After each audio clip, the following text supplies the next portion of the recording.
Welcome. Dude, Rick, how have you been, man? Man, it's been crazy lately. Just been grinding.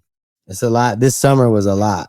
I was pretty slammed this summer with nothing but fun and activities, to be completely honest. I've just been doing a bunch of golfing, chilling, working out, freaking some traveling. Yeah, I love golf. Hell yeah, dude. I just started playing golf and it is addicting. Like painfully addicting.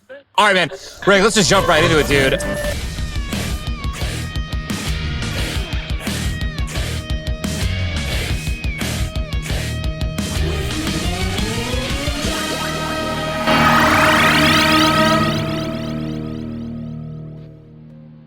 Welcome back to AFK with Ninja, everyone, and lace up those sneaks because we got a special one for you guys today. Please join me in welcoming Detroit-based artist and entrepreneur Rick Williams. He's a shoe designer, hip-hop aficionado, tap dancing virtuoso. Rick is a creative force like no other. His murals can be spotted all around the Detroit area. In addition to his work as a muralist, he's also the highly sought-after mastermind behind numerous game-changing sneaker designs, including my very own Adidas collab, as well as a recent drop with Puma. As a founder of the lifestyle brand Distinct Life, Rick has built a reputation for his ability to think outside the box, whether through murals, shoe design, or his unique knack for merging hip-hop and tap dancing. He's redefining artistry. It's time to explore the world where design, rhythm, and innovation collide. You are now tuned in to AFK with Ninja.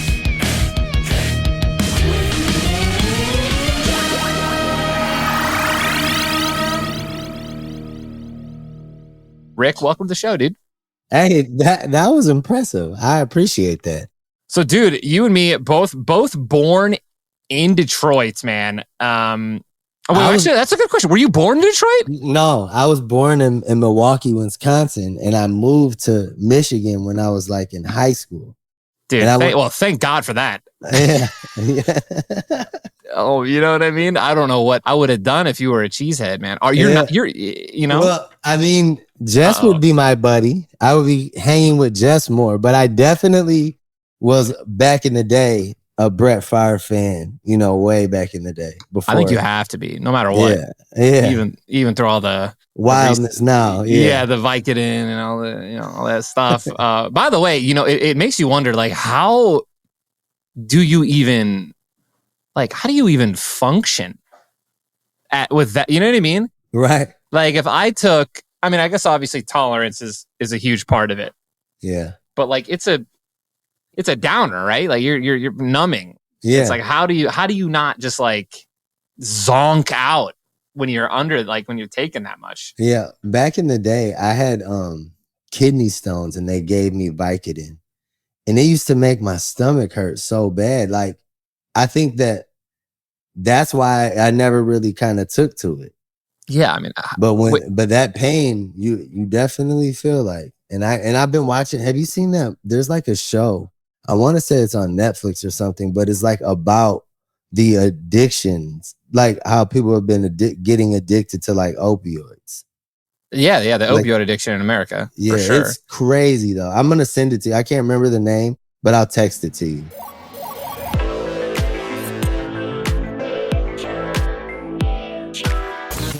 Anyways, Rick, man, let's talk about our early stages of the Ninja shoe with Adidas, man. I want to know, how did that all come about on your end? Yeah, that's crazy. Yeah, because we never really talked about that. So no. So as you know, Niles, when you're with Loaded, Niles is a good friend of mine here in Detroit. And he was like, Rick, we're trying to do some stuff with Ninja and we want to bring him into the sneaker world. I'm like, word. I love telling stories. So as you know, like he told me about you and then I just went right to work. I started reaching out to my friends in the industry and remember we put that deck together. Yeah. And then I started reaching out and then next thing you know, I think I had sent it to John Wexler at Adidas and some people at Puma as well. And then John was a friend of mine from way back. Like I worked with him on a project when Big Sean was signed to Adidas. And when I sent it to him, we were talking regular. And then when he got it, he kind of stopped talking. Like when I sent him the deck. Yeah. And then so it was weird. I remember going back to you. I was like, for some reason, he's not talking about it anymore. And then the CAA stuff came in. Remember when that merged, that kind of happened, and then that's kind of where it all went. And then it was like I was still there, but what was cool, bro, like how you put me in position as like your creative director for that. That was like the imperative thing, because it opened it up so I could really go to Adidas and be you on the creative side. You know what I'm saying? For them. And that was something that I learned so much, because it's so much back and forth, as you know. No, I definitely know. And now, it's helped me like even further, like as I work on the next projects that I work on, it's like helped me, that experience, to me, the scale of it, everything. So it kind of happened like this is what I was doing. Like by the time we worked together, I had already done like probably 50 different pairs of sneakers that came out in the industry. And then when you came, it gave me a chance to kind of look into gaming more, because I played video games growing up, but it was like, Sega Genesis and Nintendo. And then I got into the PlayStation, but I never like, by the time I got to college, I was like hustling in a different way. Yeah. So, which is good. Look how that turned out. and then, but when we got together, bro, now I play, the only game I really play is Fortnite, and it's literally because of you and like the relationship with my son. Like after we started working on that project, and I'm talking about you at home, and he's telling me about you, and we start talking about the time in stuff. And that's even a principle that I was even able to talk to my children about and teach them because of our project. Dude, I'll never forget that Adidas film shoot where Yumi and Niles were just chilling in the trailer for like hours, just waiting for them to be ready. Reese's Pieces and stuff. Yeah. And that was when we came up with Time In, which is like gnarly. Yes. It was definitely a pleasure. It was a defining moment in my career, and it showed that I had range. Like I'm not talking about, the standard things that I was always talking about. So to get into gaming, we got to explore some of the music, that you had produced, for your stream. And I just thought it was a real good time. I wish it didn't have to end so soon, because I think there's more that we could have. There's definitely really more, man. That definitely got cut short, man. AFK with Ninja. You know what didn't get cut short, dude? Your recent shoe collab with Puma, man. I actually, I haven't even heard about this yet. This is my first time hearing about it, man. Do you want to walk us through that? Yeah. I'd love to. So this year was the 50th anniversary of hip hop, and I did an art show called Hip Hop Raised Me. And in Hip Hop Raised Me, there were 3 main themes. One was my photography, and it was like my black and white photography with my gradient camouflage pattern in the skies of the photography. And then there was like 12 prints of that. There were like 3 feet by 2 feet. And then there was a wall of pieces that were like different things. I called it intelligent movement. So intelligent movement is like, it came from a quote from KRS-One. And he says that to be hip is a form of intelligence. It's to know what's cool, what's happening in the world, in the community. And then a hop is an actual movement. So when I say intelligent movement, we're talking about hip hop. And I did some pieces like with spray paint and canvas, just like what I use on my murals. And and what we did was pay homage to some of the iconic contributors to hip hop, especially from the Detroit area. Yeah. So I did those pieces. And then the last piece was a collection of works that I called Metal Feet. So it's introducing Metal Feet. And that's going to be like when I perform with a band or when I make music. We came out with an album called the Jeezy Experiment. And that also dropped. All of this happened in this art show.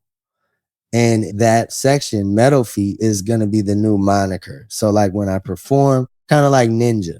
Mm-hmm. So like when I perform, it'll be under Metal Feet. And then when I make the music, it's under that, because what I'm doing is really playing percussion on these songs. And what I did to kind of signify that in the show was create a comic book. And I did 4 pages, the cover and 3 pages, and they were all like 4 feet by 5 feet in size. And that's what ties it to hip hop, because hip hop and comic book culture have been hand in hand since the beginning.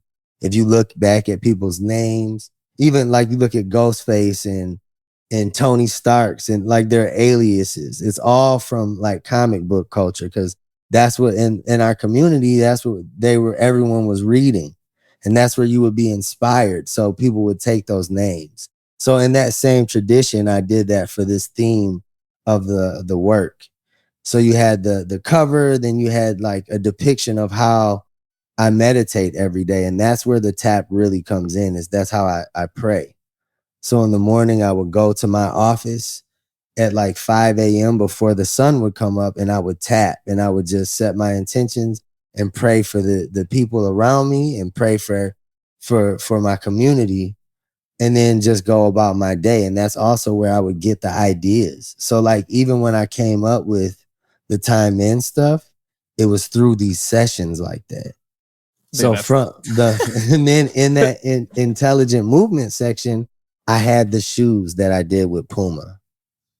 So as a piece of intelligent movement, I put the shoes, and they were to pay homage to Slum Village, which is a Detroit hip hop group that contained Jay Dilla, who is one of my favorite producers ever. Like, he changed music. So I was able to kind of take that shoe and celebrate that moment from our culture for hip hop. So that's where it kind of came from. And then Puma had me paint. I painted like 4 murals to go with the shoe in the city. And one of them downtown, you can scan the QR code and it takes you right to buy the shoes. Bro, that is so ingenious. I love that's incredible. First off, doing the QR code on top of one of your murals to thank you, bro, to go and buy the shoes. I absolutely love like QR code integration. It's just genius. Yeah. Why is Puma considered the shoe of hip hop? Well, I don't know if it's the shoe of hip hop, but growing up in my era, like when I was really like in the 90s, I was really into it. And you just would see, maybe it's really the fault of the photographers of the time. You know, you would just see all these break dancers with the Puma suede on or the Puma Clyde. And you would just see people like in New York just rocking that. So it was like, that's how it kind of came a staple, in the same way that the shell toe became a staple, you know, with Run DMC and having people hold the shoe up at the concert. It was almost like, if you're a fan of Run DMC, these are the shoes we wear. You know, I think they both had their finger on the culture, and they were contributing at that time. So when I got the opportunity to be a part of this, you know, it just made sense to me. Like, give me the suede, because that's the one the breakers were wearing. And hip hop was about the 5 elements, you know.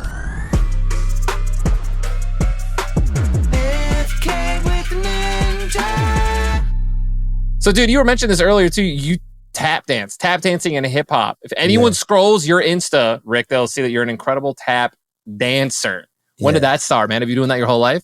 Yeah, I started when I was 15, and I had the opportunity to rock with a lot of legends like Savion Glover and Diane Walker and Jimmy Sly. These are people that were like literally in the movie Tap.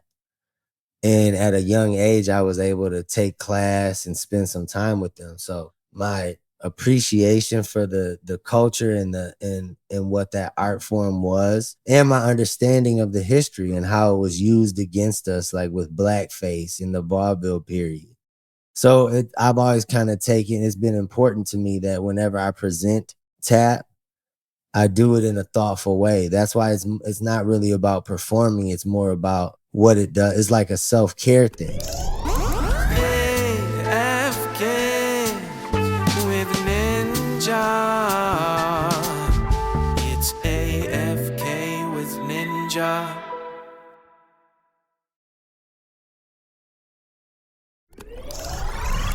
We're going AFK with Ninja. What's he gonna say?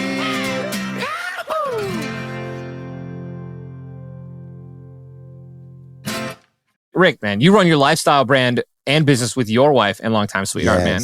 Yes, dude. Yes.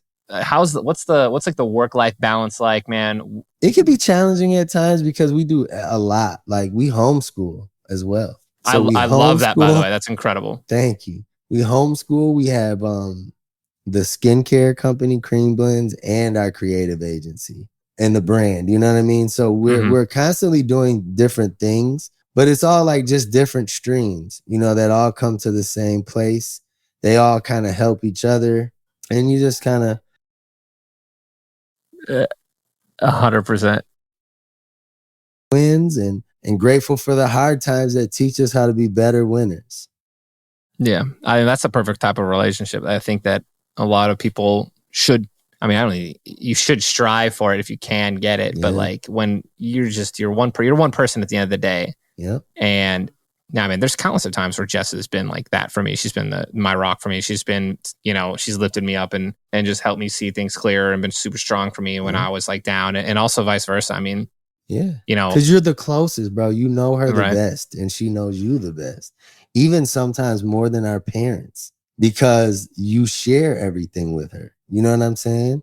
So that's kind of what makes you guys grow. And so when you are going through those tough times, you don't even have to say anything. She already knows. And you know what that reminds me of, Rick? That reminds me of a quote that you said, man. You said, success is defined by how many people are better because I lived. Yeah. Bro. It's not about how much money I can make. Obviously, we have to make money so that we can live. But what I do, I try to help add to someone. You know, you have a lot going on. And then when we came together, I felt like I was able to add something in addition. You know what I mean? That could help elevate. And that's like my goal. And then even on another level with the younger people that come to me and they look up to me, I try to take the time, and impart the knowledge, because really going through the things that we go through is where we get the knowledge from. And at the end of the day, that's what makes our brand as a person. Like we all have a brand. And if you're known for helping people, that's part of your brand. And your brand is what we say it is, not what you say it is. Or me. You know what I mean? My brand is what you say it is, or the people that are looking. Because in your head, that's where it's being made. You know what I mean? This or that, you have to choose this or that. AFK. All right, dude, Rick, bro, this has been absolutely incredible. We are at the final segment, I think, right now, where we just do a little bit of this or that and some other questions. You ready? Yep, let's get it. Biggie or Pac? Biggie. Oof. 90s or 2K fashion? 90s. High tops or low tops? Low tops. Oh my God, dude! You are the most decisive. Like, this is insane. You're the most. I can show you why. Like, I can always. No, I just love it, bro. I know you can, but I just love that you have. Like, we've asked this for so many people, and you are just like, boom, boom, boom, like no hesitation. Old school rap or today's rap? I would have to say old school because I would also have to say that today is a little bit wild for me. You know what I mean? Some of the stuff that's even being talked about. So I would have to say old school because when I was growing up listening to it, it was like to help some of it was to help the community and help you think differently. I would have to agree. I love all rap, but I think that there's just a different vibe about like listening to some oldies, man. All right, vinyls or digital music? I'd say vinyl. I would say vinyl because it's like with digital, stuff can be pulled off and taken away, and like at least on the streaming side. If you have vinyl, you purchased it and it's it's yours. Yeah. Yeah, I think we actually have a vinyl of Ninja Works, or the thing that we did. I need that. I need Bro, that. I have no idea if we have extra, but I know that. What's up. And I'm gonna send you my vinyl, the one I was talking about it from the show. I'll send you a copy for you. Absolutely, man. I love that, dude. Jordans or Dunks? I would probably say, you mean like Jordan 1s? Yeah. Or Dunks? I would probably say Jordan 1s. Street art or shoe art? Street art. Adidas or Puma? Ooh, you don't have to answer this if you don't. I like them both. You know, at the end of the day, I wish they would, I wish them both well. Just like all of the brands. Everybody has something for me. You know what I'm saying? And, I think I like them both. I probably wouldn't pick either of those. Okay. And then give it a little bit to Puma, because guess what? They care about me in the pocketbook. So I'm gonna give it to Puma. All right. There we go. Date night out or date night in? That's a good one. It just depends on the day. But I mean, I'd say date night out. I think you're the first person to say date night out. I know. I just think recently me and my wife had a conversation, and I just think like we're here so much with everything, with homeschool, with everything. So it's like to get away is cool. I bet. Get out. This or that, you have to choose this or that. AFK.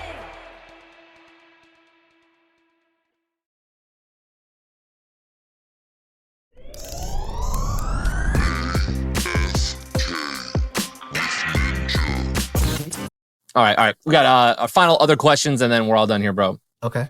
Favorite album of all time? Oh my God. That is a tough question.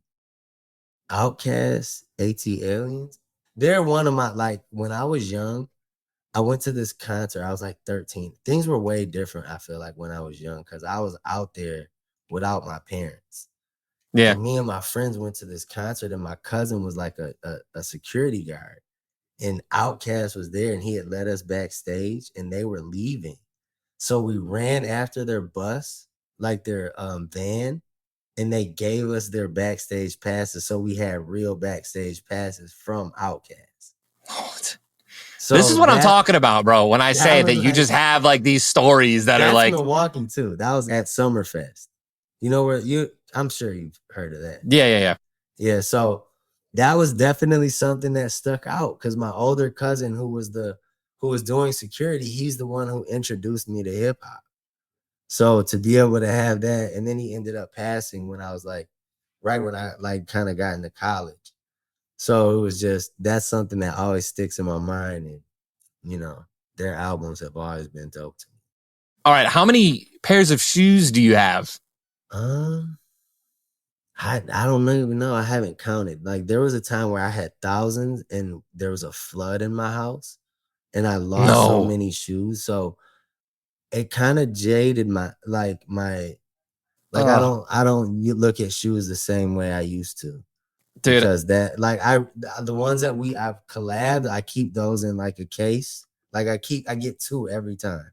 One to wear and one to keep from my archive. And I kind of keep those, but there's a lot of those. And then my personal collection is kind of smaller now. It's still probably up there, but I still don't like having a lot anymore, Ty. Damn, bro. So listen, so when it comes to what you just described, first off, the monetary value is not comparable to the analogy that I'm going to give you. Mm-hmm. But I would have to say that an analogy of that's like back in the day when there weren't there wasn't an autosave feature on a video game. Yep. And you would be gaming. Like I would know, there were days sometimes where I would know life an RPG for 12 hours. Right. So 12 hours of my life. Yep. Which actually, I would say time-wise is probably the amount of time that you spent maybe even building that collection, waiting for the shoe to launch and then buying it and then doing that, repeating that process thousands of times or hundreds of times. Yep. And your power shuts off, or my brother would just unplug the game, and I just lost 12 hours of playtime, and I would go back to where where my last save was. Dude, the feeling that I got when that would occur was like dude, I wouldn't play the game for weeks. Yeah. Right? It felt Like so depleted. Like, dude, my level of interest in that game yeah. just shot dead. Like, no matter how fun it was, I don't want to repeat that process Yeah. for 12 more hours. What You know what I mean? What system was that on? This is like PlayStation 1, bro. It's like Okay, PS1, so- PS2 days where they're like Yeah, the I think it autosave had a little features. card thing. Yeah, you got the little memory card. I still have some of Yeah. those just like lingering around my setups, dude, at my house somewhere. Dude, I freaking love those things. Simpler times, dude. Man. All right, here's another. This is related to the shoes. Most expensive pair that you own or have. Bro, I'm gonna tell you the most expensive pair that I've had. Let's say had or have, like, because there's a lot of different ones. But I got Google up. I'm ready to type this shit in. it's gonna be the M&M 4s. The Carhartt 4s was probably the most expensive pair of shoes I've ever had. Yeah, and it was all made out of canvas. They were black on black. Like they were literally sent to friends and family from like Eminem and Paul Rosenberg.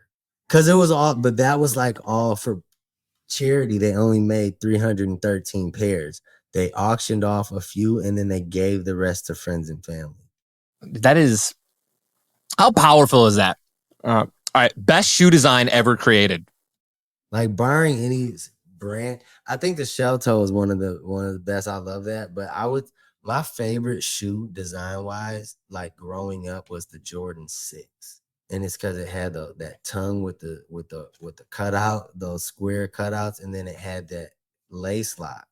And the lace lock is something that I pull into some of my designs to this day. You know, I use the lace lock as like a shout to one of my favorite designs, which was the 6, the Jordan 6. The Jordan 6. These look dope. The infrared 6, the black infrareds are like my favorite shoe ever. I could never pull these. I don't think I could pull a single high top off ever. I don't wear them that much because they're high tops. That's the downfall. It was a legit basketball shoe. What is the most unexpected source of inspiration for your work? Doing a shoe with a gamer. Hell yeah, dude. I'll take it, man. Yeah. Man, like, come on, that's baby. not expected. I didn't even know that could be a thing until we got together and did it. Dude, I already mentioned this, but when I think of like my favorite thing that we've created, like first off the Final Fantasy stuff, and like when I gave you like my favorite games, and you like, and that dude, was my favorite. I love stuff those are some of my that we favorite worked shoes. on, though, for My sure. best friends, some of them wear like those shoes to like every day to work. Yeah. They love them.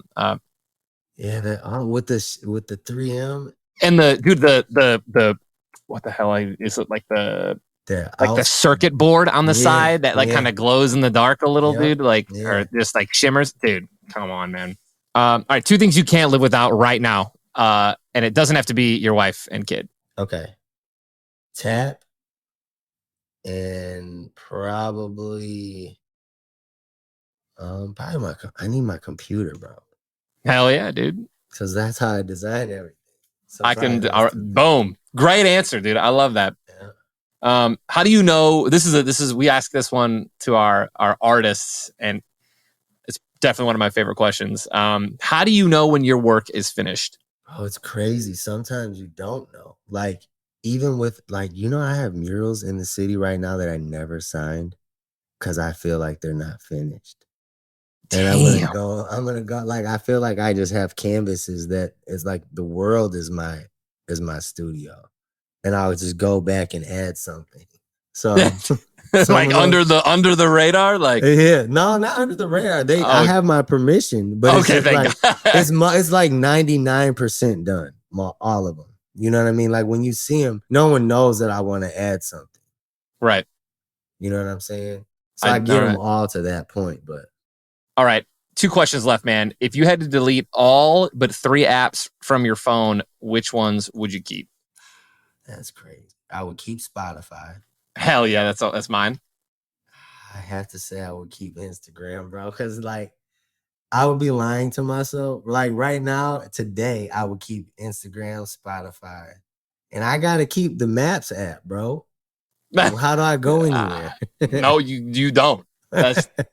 I use that, dude. I know that's the crazy. I know where I'm going, dude. Like all.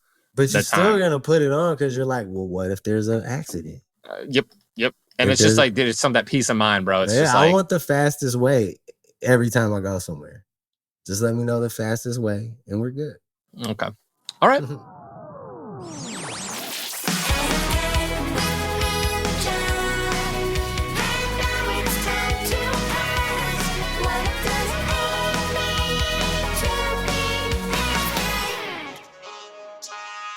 Define. So if you don't know, the name of this podcast is AFK with Ninja.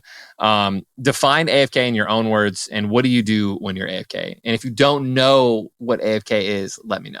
What is AFK? It means away from keyboard.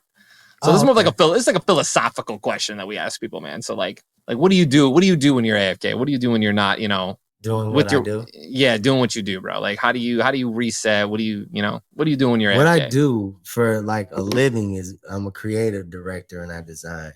So a lot of time my AFK is tap, and I've always been doing it and I never started to share it until recently. But that is how I stay sane.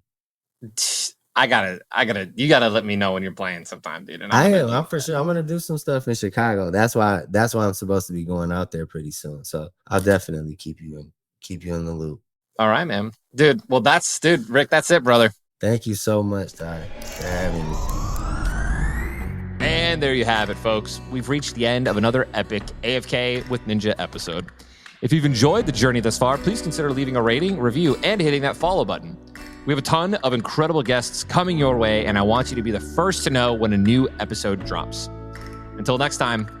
Well, the game was played and the match was won. We all saw how it went, but who was that man that played it so well?